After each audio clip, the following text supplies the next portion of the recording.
kali, kemudian bertemu kembali di satu padang yang luas, yang tempat wukuf jamaah haji yang bernama Padang Arafah, di sebuah bukit kecil yang namanya Jabal Rahmah. Pertemuan itu terjadi pada tanggal 10 Muharram.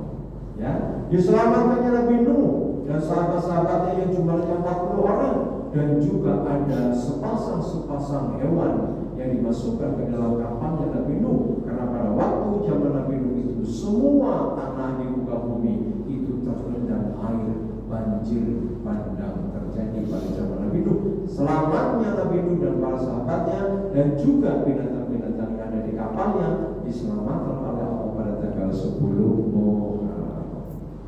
Nabi Ibrahim dibakar oleh Raja Namrud, gosong lembut, apalagi gosong lecet lembut. Bahkan Nabi Ibrahim ketika ditanya, kapan saat-saat yang paling indah dalam hidupku wahai Nabi Ibrahim? Nabi Ibrahim menjawab, ketika aku berada dalam api unggunnya Raja Namrud. Masya Allah, betul. Kenapa? Karena Allah berfirman kepada api, wahai api, dinginlah kamu kepada Ibrahim, selamatlah kamu kepada Ibrahim. Nabi Ibrahim merasa sangat nyaman. Khasiatnya api itu membakar, tapi ketika khasiat itu dicabut oleh Allah, maka api tidak bisa lagi membakar Nabi Ibrahim. Terjadi penyelamatan itu pada tanggal 10 Muharram. Diselamatkannya Nabi Musa dari kejaran Raja Fir'aun terjadi pada tanggal 10 Muharram. Ya, 10 bahasa Arabnya Asyarah. Hari yang ke-10 namanya Asyura. Orang Jawa suka mengambil belakangnya Asyura menjadi bulan Syuro. Syuro angel akhirnya ini Suro, dari Shin menjadi Sin. Suro. Untung yang diambil belakangnya bukan depan. Kalau depannya Asyuro berarti iya. Bulan yang berikutnya bulan ke-2, bulan iya Safar. Orang Jawa nyebutnya Safar. Ada orang namanya Saparuddin, berarti lahirnya bulan Safar. Ya kok menowo ya, karena teman saya Agus lahirnya Oktober. Berikutnya bulan 3 adalah bulan Rabiul Awal. Orang Jawa menyebut bulan Rabiul Awal dengan bulan orang Jawa. Ini orang Jawa. Oh enggak ada. Pak dokter orang mana? Orang Jawa menyebut bulan Rabiul Awal bulan Mulut. Iya. Bulan Mulut. Kenapa Rabiul Awal bisa jadi Mulut? Karena di bulan Rabiul Awal ada tanggal yang istimewa, tanggal 12, di mana lahirlah manusia paling mulia di muka bumi, yaitu Kanjeng Nabi Muhammad sallallahu alaihi wasallam. Lahir itu Maulud, karena ila Jawa angel ngomong Maulud pakai kol-kol akhirnya jadi Mulut. Habis Mulut apa? Sopo sing ora jawab. Habis Mulut Bakdo Mulut. Bulan hijriahnya Rabiul Akhir. Gampang ya. Muharram, Safar, Rabiul Awal, Rabiul Akhir. Bulan kelima Jumadil Awal. Orang Jawa menyebutnya Madil Awal, pakai Jumadil Awal. Bulan yang ke-6 Jumadil Akhir, Madil Akhir. Gampang ya. Muharram, Safar, Rabiul Awal, Rabiul Akhir, Rabiul Awal, Jumadil Akhir. Gampang. Bulan yang ke-7 bulan Rajab. Orang Jawa menyebutnya Rajab. Orang Turki menyebutnya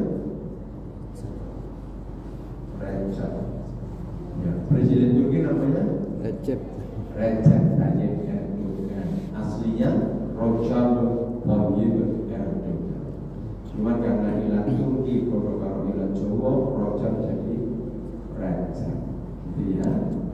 Bulan yang ke-8 bulan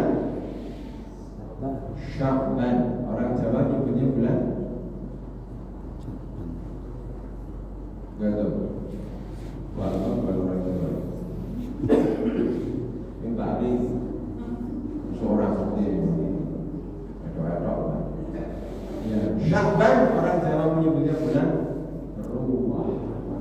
Ruwah. Kalau bisa Sya'ban jadi Ruwah itu gimana cara? Kalau Ruwah kira-kira ada nggak hubungannya sama arwah? Ruwah singkatan dari Ruru Arwah. Ruru itu memperhatikan arwah-arwah leluhur. Karena biasanya pada bulan Sya'ban orang-orang Jawa ini itu pada resik-resik kuburan. Namanya apa Pak Ali? Ruwahan. Ada istilahnya sendiri namanya apa? Nyadran. Nah, kena yang ngerti nyadran. Umi pernah nyadran ya? Enggak pernah. Nyadran itu biasanya di desa masih ya. Kalau di kota sudah enggak lagi ya. Nyadran. Nyadran itu boleh apa enggak? Boleh enggak nyadran? Boleh enggak? Islam mengakomodir adat kebiasaan setempat selama tidak bertentangan dengan akidah Islam. Paham tuh ini? Ya. Kalau bertentangan, lah tidak boleh, haram. Tapi kalau tidak bertentangan dengan akidah Islam, boleh. Ini ya. Jadi Islam itu agama yang luas, tapi ada batasnya. Apa batasnya? Bertentangan dengan akidah Islam? Tidak. Nah, kamu itu nyadar itu ngapain di sana? Aku itu di sana bersih-bersih kuburan. Soalnya kuburannya kan banyak pohon-pohonnya, daun-daunnya pada berkuburan, tidak mencemplung gitu. Rumput-rumputnya juga banyak. Daripada nanti dirasakan tetangga, kayak gitu ya anak orang atau oleh orang berbakti kepada orang tuanya. Terus tak satu tak rezeki. Terus kamu ngapain? Ya, kamu mendoakan di sana. Meskipun doa itu tidak harus di kuburan. Dia betul. Setiap saat aku juga mendoakan, habis sholat waktu aku juga mendoakan. Kalau ngajaran acaranya kayak gitu boleh apa? Boleh. Tapi kalau acaranya, jangan kamu ngapain? Di sana itu ya kita itu minta kepada simbah-simbah, soalnya mau mantu ya biar ada hujan, biar yang datang juga banyak ya. Kalau bisa sumbangannya juga banyak, biar bisa untuk lunas utang misalnya. Nah kalau itu boleh atau haram? Jelas nih? Jadi adat istiadat boleh asal tidak bertentangan dengan akidah Islam. Ada acara dari keraton Labuan ke selatan, ke pantai Parang Tritis itu. Parangtritis itu kan mau tamasya. Parangkusumo. Jadi Parangkusumo itu acara Labuan. Ya ada kepala kerbau di laut Selatan. Ketika ditanya ini buat apa kepala kerbau? Ini buat makan Niroro Kidul. Soalnya kalau nggak dikasih makan nanti wisatawan yang bajunya merah itu nanti kok bapak ngerti? Kalau tak yang bajunya hijau ya, yang bajunya hijau ya kayak karpetnya digital Furqan itu nanti ketika renang malah diambil gitu sama Nyiroro gitu. Ini kalau kayak gitu boleh apa? Haram ya. Di Parangtritis itu pantai selatan Parangkusumo itu sering kejadian banyak yang berenang hilang. Kenapa? Karena dia langsung berhubungan dengan samudra Indonesia. Jadi tanahnya itu, pantainya itu tidak landai kayak gitu, tidak seperti di pantai utara Jawa. Kalau pantai selatan Jawa itu sedikit kayak begitu langsung nanti ada palungnya. Ya maka dari itu pelabuhan di pantai selatan agak susah karena terjadi sedimentasi. Jadi ombaknya itu muter-muter kayak gitu. Ini membuat pasirnya itu jadi mengendap. Ya, jadi kalau ada kapal di situ, nanti kapalnya nggak seru karena pasir itu.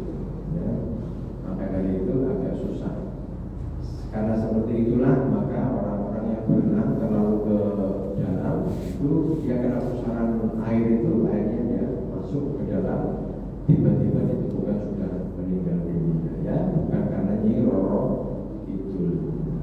Jelas ini ya, ibu-ibu, bapak-bapak, kalau jenengan mensolatkan jenazah, itu jenazahnya diletakkan kepalanya di mana? Jenengan sholat jenazah menghadap ke mana? Kiblat, ya. Terus jenazahnya di depan atau di belakang? Di depan. Terus itu kepalanya jenazah itu diletakkan di mana? Utara. Di utara atau selatan? Utara. Di utara. Ya. Kalau jenazahnya laki-laki, ini posisi imam itu berada di arah apanya jenazah? Kepala, karena Islam menghormati kepala laki-laki, kepemimpinan laki-laki. Kalau jenazah perempuan, itu posisi imam di mana? Di tengah. Kalau di tengah itu yang dicari organ apa? Usus. Apa? Perut? Pusat? Belum betul. Apa yang dicari? Yang dicari adalah rahim, karena Islam menghormati rahim seorang ibu, karena Nabi dan Rasul juga dilahirkan dari rahim, kecuali Nabi Adam dan Siti Hawa, semuanya kan dari rahim semua. Nabi Isa juga dilahirkan dari rahim. Ya, kalau jenazahnya itu ditaruh di selatan, itu boleh kan? Pernah sholat jenazahnya di selatan? Belum pernah. Saya sudah 5 kali nyolati jenazahnya di selatan. Ya. Pak Tris, Eko Pak Tris. Siapa Om Yudi? Pak Sis. Ya. Pak Sis ketika meninggal dunia di Galileo di Rawani Sarjito, itu meninggal dunia, pesannya langsung dibawa ke Padang, Bantul, ke rumahnya asli. Kalau di sini kan rumah anaknya. Itu di sana Pak Sis diletakkan pada posisi kepalanya di selatan. Kalau posisi di selatan kayak begitu, itu boleh apa enggak? Ada Ustadz Nitian yang mau sholat jenazah, terus kemudian posisi di kepala di utara, gitu. Terus ada yang bilang, Pak, kepalanya itu di selatan. Coba jadikan kalau mau sholat ya geser ke selatan. Kalau utara ini kaki. Terus beliau mendikau, kalau di selatan kepalanya saya nggak mau mensolatkan. Terus gimana Pak? Dibalik kepalanya di utara. Habis itu baru disolatkan. Ini setelah selesai beliau mensolatkan, akhirnya diputar lagi ke selatan. Mungkin saat ini meninggal dunia berdua. Kalau kita bagaimana prinsipnya?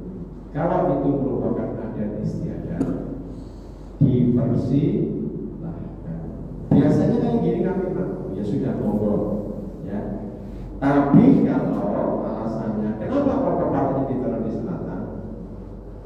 Kalau kepalanya di utara, kakinya di selatan, nanti kaki atau sikilnya itu nyikili Nyi Roro Kidul.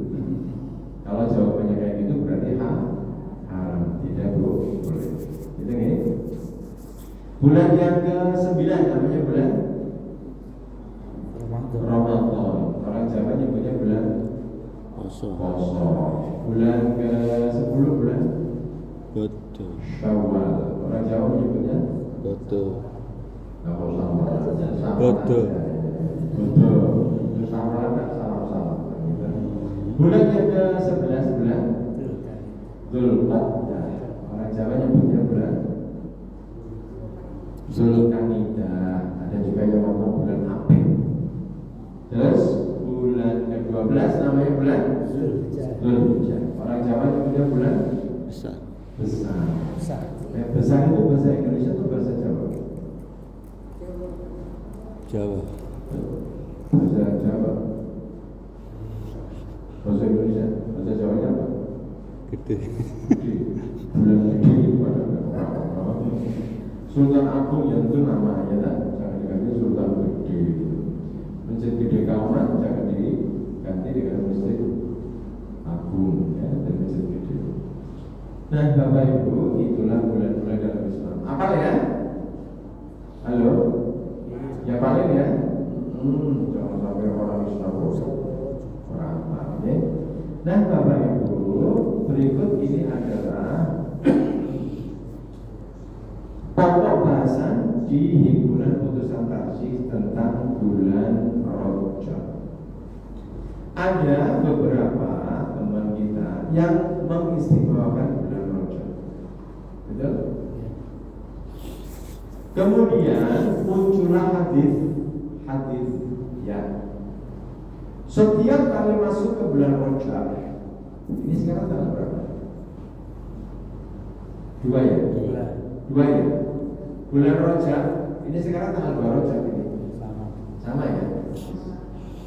Nah, yang namanya bulan Rajab itu biasanya beredar hadis ya, yaitu Allahumma barik lana fima razaqtana ya Rahman. Allahumma barik lana fi Rajab wa Sya'bana wa balighna Ramadan.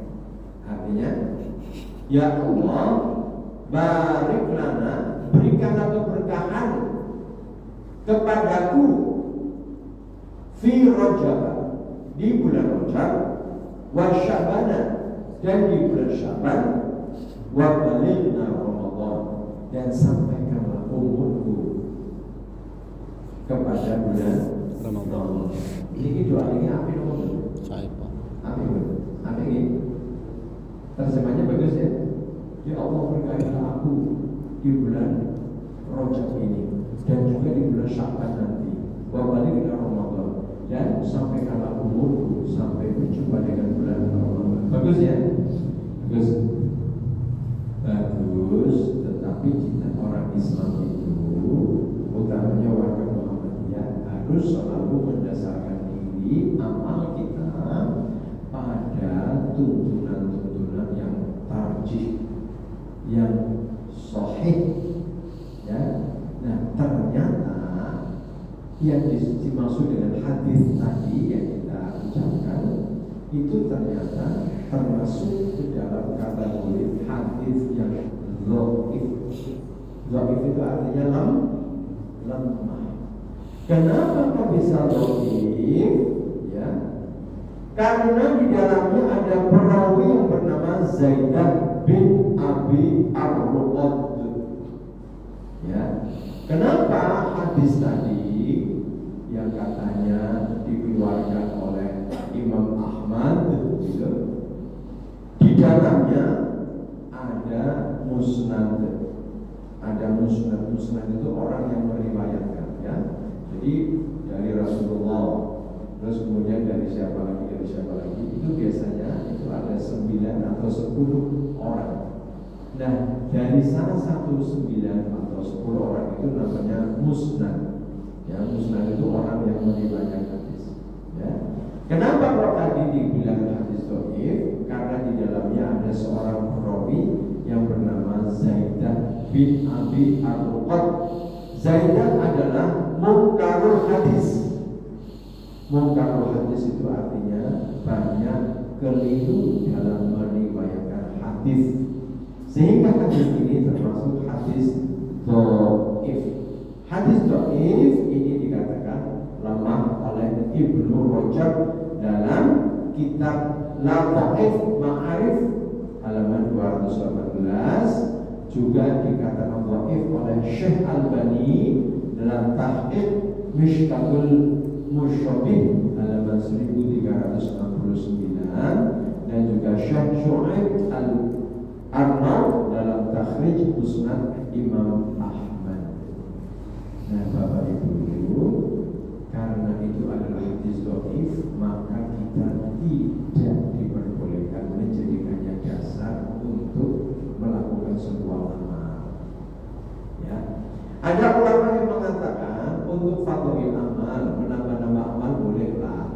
Ya, yaitu ada pendapat ulama yang mengatakan seperti itu. Tetapi kita diharamkan untuk berbohong atas nama Nabi.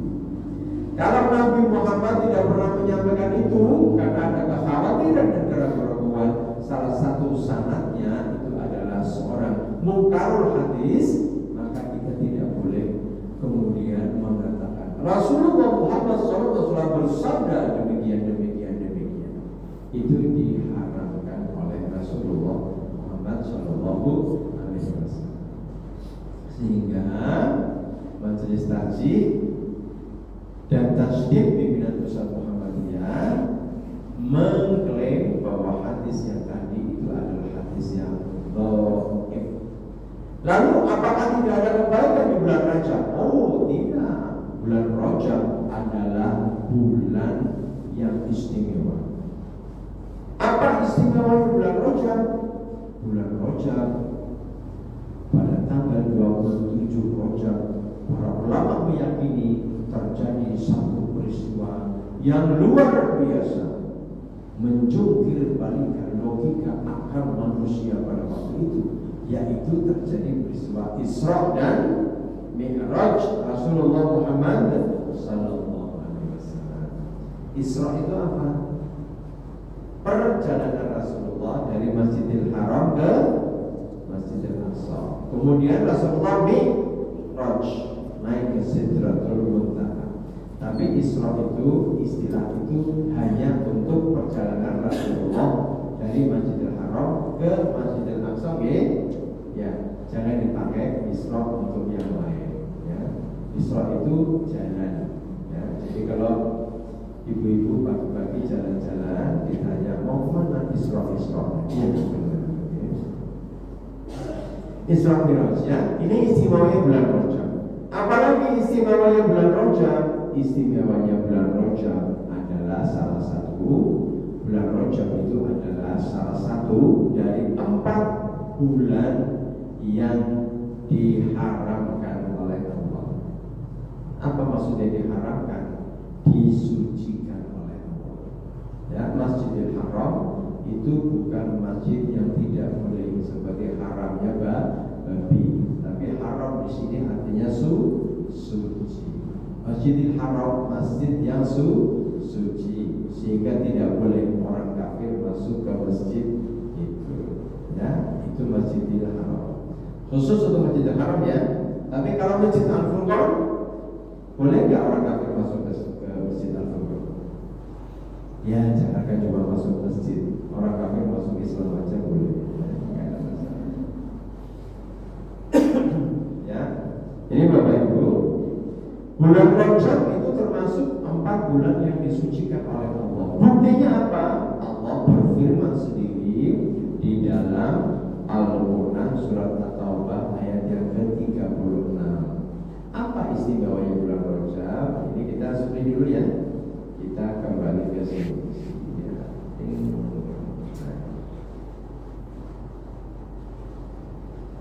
Ini surat At-Taubah ayat 36 yang mengatakan bahwa Allah menetapkan ada 4 bulan haram. Lalu apa yang harus kita lakukan dalam bulan haram ini? Nah, inilah keistimewaan bulan Rajab salah satunya. Ya, bulan haram itu ada berapa? 4 ya. Ya, kita baca. Inna 'indaka syuhuri 'indallahi 12 syahran fi kitabillah yawma khalaqas samawati wal ard minha arba'atun hurum 4 bulan hurum haram hurum ya. Haram itu cuma 1, hurum itu jamaah ada 4. Dzalika dinul qayyim fala tadlimu fihinna anfusakum wa qatilul musyrikina kaffatan kama yuqatilunakum kaffah wa'lamu annallaha ma'al muttaqin. Artinya apa, Bapak Ibu? Artinya sesungguhnya bilangan bulan di sisi Allah itu ada 12. Insya Allah ya. Ternyata 12 bulan itu Allah yang menetapkan. Ya, bulan Hijriah ada 12. Tadi kita hitung. Ya, bulan Miladiah ada berapa? 12 juga tak? Januari sampai Desember itu juga Allah yang menentukan. Ya, bulan Jawa ya dari Suro sampai besar itu juga Allah yang menentukan. Sesungguhnya bilangan di sisi Allah, bilangan bulan di sisi Allah adalah ada 12 bulan. Sebagaimana ketetapan Allah di Lauhul Mahfuz pada waktu Allah menciptakan langit dan bumi. Jadi Bapak Ibu, setelah Allah menciptakan langit dan bumi, Allah kemudian menetapkan waktu dan kemudian bulan itu Allah tetapkan ada 12. Masya Allah ya. Coba agama yang lain ada enggak itu? Kalau kamu mau pakai bulan Desember, mau pakai bulan Januari, jumlahnya 12, dasarmu apa? Ya enggak? Bisa jawab enggak mereka? Enggak ada di kitab-kitab mereka. Tapi di kitab Al-Quran ada. Kalau kamu pakai ayo 12, ayo bulannya Muharram sampai Dzulhijjah, ada keterangan dalam Al-Quran. Apa surat At-Taubah ayat yang ke-36? Masya Allah kan? Allah sendiri yang berkata bahwa jumlah bulan dalam satu tahun itu 12. Ya. Pada waktu Dia menciptakan langit dan bumi, di antaranya ada 4 bulan haram, ada 4 bulan yang disucikan. Ya, itulah ketetapan agama yang lurus. Maka di bulan haram itu janganlah kamu menzalimi dirimu sendiri pada 4 bulan haram. Jadi kita tidak boleh menzalimi diri sendiri. Maksiat itu boleh nggak pada diri sendiri? Boleh. Nabi ada, sudah enak-enak di surga, ya kan? Semuanya ada, istri juga ada. Syariat cuma 2, jangan dekati pohon itu, ya. Malah buahnya di mana? Apa itu buah apa namanya? Buah khuldi. Yang kasih nama buah khuldi siapa? Iblis la'natullah. Ya. Di Quran tidak ada namanya. Cuma iblis ketika menggoda Siti Hawa mengatakan itu adalah pohon keabadian, khalada khuldi.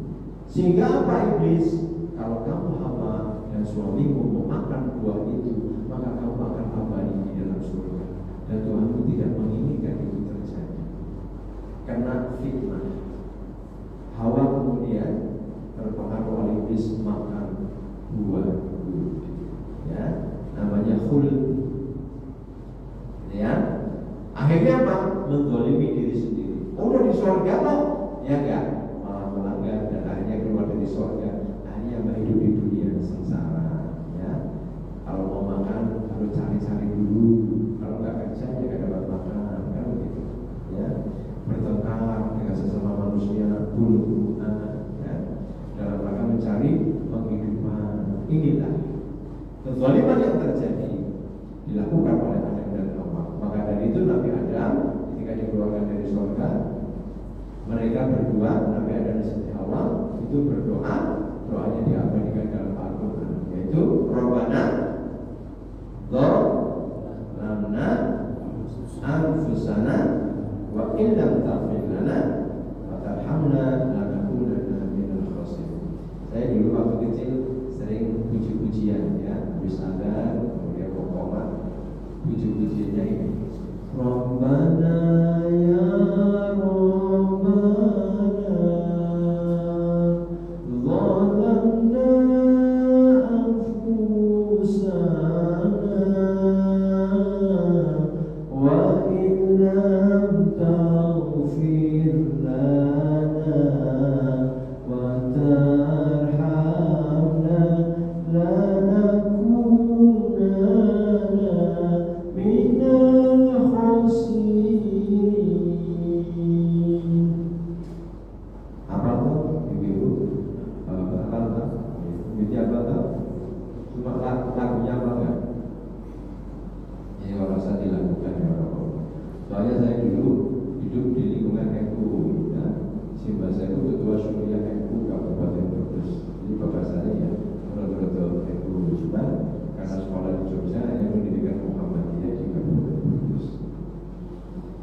itu menzalimi diri sendiri. Jadi berbuat maksiat itu adalah menzalimi diri sendiri. Padahal di bulan haram, di bulan yang disucikan kita dibilang.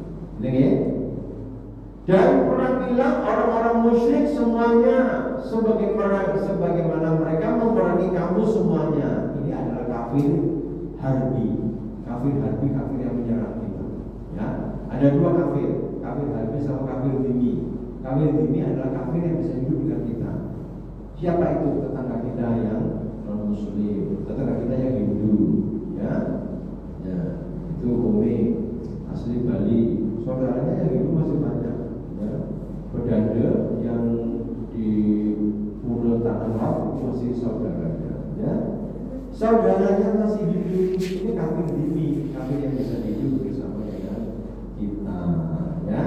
Tapi kalau kafir harbi, Belanda datang, ya toh, agresi militer, Jenderal Sudirman berangkat perang gerilya, gitu ya.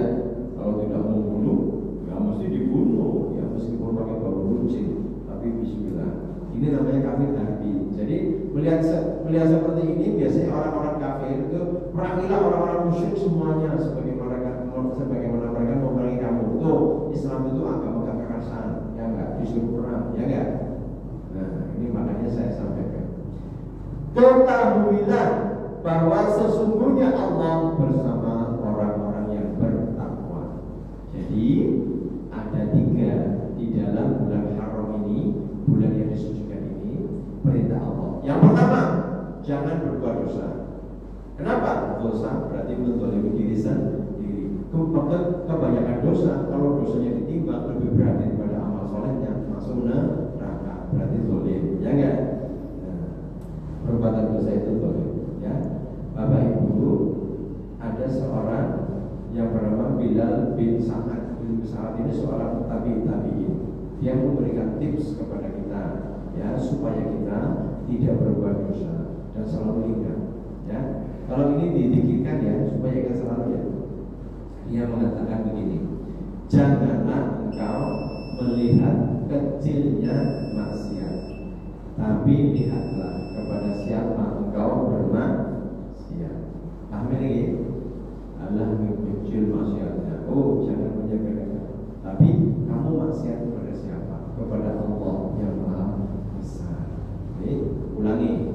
Janganlah kamu melihat kecilnya maksiat, tapi lihatlah kepada siapa kamu bermaksiat. Apa betul?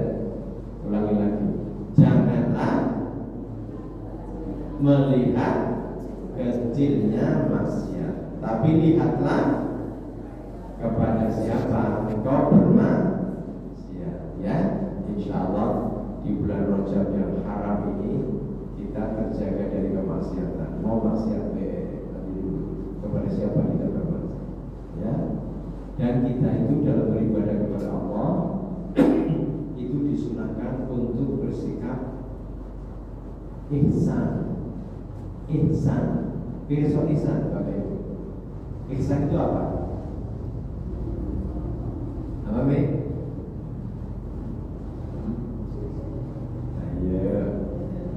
Ihsan adalah ketika Rasulullah ditanya oleh malaikat Jibril, ya Rasulullah, terangkan kepadaku apa itu Islam. Jelaskan rukun Islam. Apa itu iman? Jelaskan. Iman itu kamu beriman kepada Allah, kepada kitab-kitab Allah, kepada malaikat Allah, kepada Rasul-Rasul Allah. Itu ya. Terus kepada Allah, terus kepada hari akhir. Terangkan kepadaku apa itu ihsan.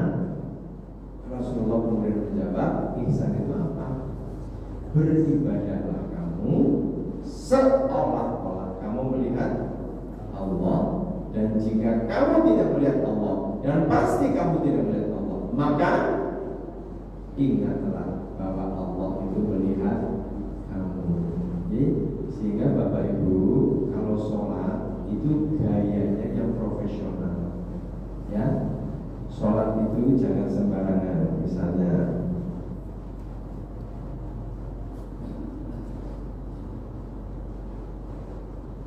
ada nggak orang yang sholat kayak gitu? Ada. sholatnya ya.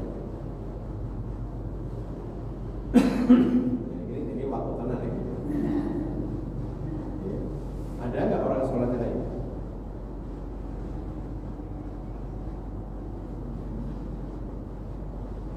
Ada yang sholatnya kayak gitu? Kira-kira lebih bagus mana?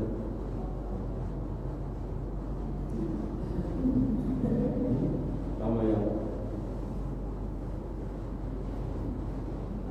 lebih bagus mana? Menurut saya cocok yang terakhir. Ketolong berkumpul. Ayo Ben, kenapa? Aku di depannya ada Allah. Nah, coba kalau langsung dalam lewat. Mesti gini, ya enggak? Ya enggak? Bakal kita ada gubernur kok tangannya kayak gini. Mesti ngapuran. Ya kalau jalan memang tangannya kayak gini ya. Kenapa orang jalan tangannya kayak gini? Soalnya pakai celana, kalau pakai celana itu lagi. Jadi kita profesional. Ini lebih bagus. Doa, ya, lagi. Habis doa, ya, habis sholat, doanya itu yang profesional dulu. Ada nggak ya doanya kayak gini? Habis sholat, bilang-bilang kayak orang sama gitu. Kayak nggak ada adabnya. Ada nggak? Kita harus bagaimana? Kita berdoa sama Allah.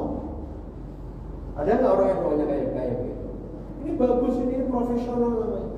Ya enggak? Adabnya kepada Allah bagus. Ya, nggak kok habis selesai sholat baru zikir sambil lihat sholat. Ya lihat itu juga bagus. Saya akan absen. Ini Pak Dokter kok nggak datang? Mana misalnya kayak gitu? Siapa tuh sakit gitu misalnya, ya. Rasulullah juga kayak gitu. Tapi habis itu zikirnya yang benar. Subhanallah ya, masuk dalam hati. Maha suci Allah, Maha suci Allah, Maha suci Allah. Allahu Akbar, Allahu Akbar, Allahu Akbar. Masuk dalam hati gitu loh. Terus ini profesional gitu. Jangan dunia ya. Jangan sembarangan. Itu ya. Jadi begitu sholat selesai, apalagi jadi imam di depan, itu profesional mencontohi ini. Karena imam pasti akan dilihat oleh jamaah. Langsung kayak begitu, ya. Kenapa? Dalam hati kita, di depan kita itu ada Allah. Jangan seenaknya sama Allah. Lawang sama atasan kita aja, sama gubernur, sama wali kota aja kita sama Allah pencelelean, ya. Ini sikap yang tidak bagus. Ini akhlak. Ya, ihsan. Ihsan itu apa? Beribadahlah kamu seolah-olah kamu melihat Allah. Dan jika kamu tidak melihatnya, dan pasti kamu tidak melihatnya, maka yakinlah bahwa Allah itu melihatnya. Ya, termasuk dalam hal maksiat. Ya, mau maksiat, nanti dulu ini ada Allah. Maka dari itu kata Rasulullah, orang yang berzina pada dasarnya tidak ada iman dalam. Kenapa? Ya karena dia dilihat Allah melakukan kemaksiatan berzina. Meskipun setelah berzina, kalau dia bertobat, Allah bisa jadi mengampuni dosanya. Tapi ketika lagi berzina, malaikat mau datang, mampir, dicabut, selesai. Ya, ada kemarin dulu itu mau berangkat haji, ketua rombongan lagi, ya, DPRD, Sragen apa karangannya, ya, kurang 3 bulan mau berangkat haji, ditemukan tewas di kamar hotel bersama BTS, dan nggak pakai apa, ternyata apa? Pakai narkoba, ya, jantungnya mau malaikat Israel datang satu. Kalau dia yang mati, selesai dapat pasti cabut, tapi anak-anaknya juga. Itu boleh ini. Dan maka dari itu selalu kita berdoa, ya Allah dulu sampai pengulangan nanti. Wahai Zat yang Maha membolak-balikkan hati, tetapkanlah hatiku dalam agama. Jadi ada 3 yang bisa kita lakukan di bulan Rajab ini, di bulan Arafah ini. Bapak Ibu, bulan yang 4 ini apa-apa saja. 4 bulan ini yang haram apa-apa saja, yang suci. Apa? Muharram? Ya Muharram, urut. Rajab dulu, habis itu Dzul Qa'dah, terus Dzulhijjah, terus Muharram. Ya, kata Rasulullah 4 bulan Haram, 1 terpisah yaitu Rajab, 3 berurutan yaitu Dzul Qa'dah, Dzulhijjah dan Muharram. Tidak ada penjelasan di hadis kenapa 4 bulan ini yang dipilih. Ya, jadi wallahu a'lam bishawab. Kita juga nggak tahu kenapa Rajab dipilih. Tapi ada ulama yang mengkait-kaitkan. Karena di bulan yang haram ini, di bulan yang disucikan ini ada peristiwa-peristiwa besar. Di bulan Rajab ada Isra Mi'raj, ya, yang pada waktu itu sahabat-sahabat Nabi yang baru masuk Islam, ya, itu pada kafir semua, keluar dari Islam. Kenapa? Gak mungkin perjalanan dari Masjidil Haram ke Masjidil Aqsa hanya waktu 1 malam. Itu 1.500 km, ya enggak? Kalau naik onta butuh waktu paling tidak 20 hari, ya enggak mungkin. Nah, tapi kalau Abu Bakar As-Siddiq yang ngomong siapa? Muhammad yang ngomong. Kalau Muhammad mengatakan yang lebih hebat lagi dari peristiwa itu, aku pun percaya. Loh, kenapa? Kamu pernah dibohongi Muhammad? Belum. Pernah dengar Muhammad bohong? Belum. Sekali aja kamu pernah mendengar Muhammad bohong? Belum. Apakah mungkin dia sekarang berkata bohong? Itu Abu Bakar As-Siddiq. Namanya Abu Bakar. Kemudian dikatakan As-Siddiq. Kenapa? Yang selalu membenarkan ucapannya Rasulullah Muhammad SAW. Ya. Terus di bulan Dzul Qa'dah itu ada peristiwa apa? Peristiwa yang terjadi di Bukit Tursina yang diabadikan di surah Thaha, di mana Nabi Musa, ya, dan istrinya yang mana istrinya itu anaknya Nabi siapa? Nabi Musa itu mantunya Nabi siapa? Syu'aib, ya, mantunya Nabi Syu'aib sama istrinya, ya, anaknya Nabi Syu'aib itu mencari malam-malam gelap, itu mencari air, terus kemudian ada cahaya. Itu ada cahaya, aku tak ke sana ya, tak cari petunjuk itu kemana. Ternyata itu adalah Muqaddasin Tuhan, itu adalah lembah suci Tuhan di Bukit Tursina. Kemudian Allah menyapa Nabi Musa, ya Musa, ini ana rabbuka fakhla'na. Ini dalam surat Thaha, ya, aku adalah Tuhanmu, kamu berada di lembah suci Tuhan, ya. Baru sekali itu Allah berbicara kepada manusia. Nah, ini peristiwa hebatnya ini, ya, ada yang mengkait-kaitkan itu. Dzul Qa'dah, Dzulhijjah, jelas dong, ya.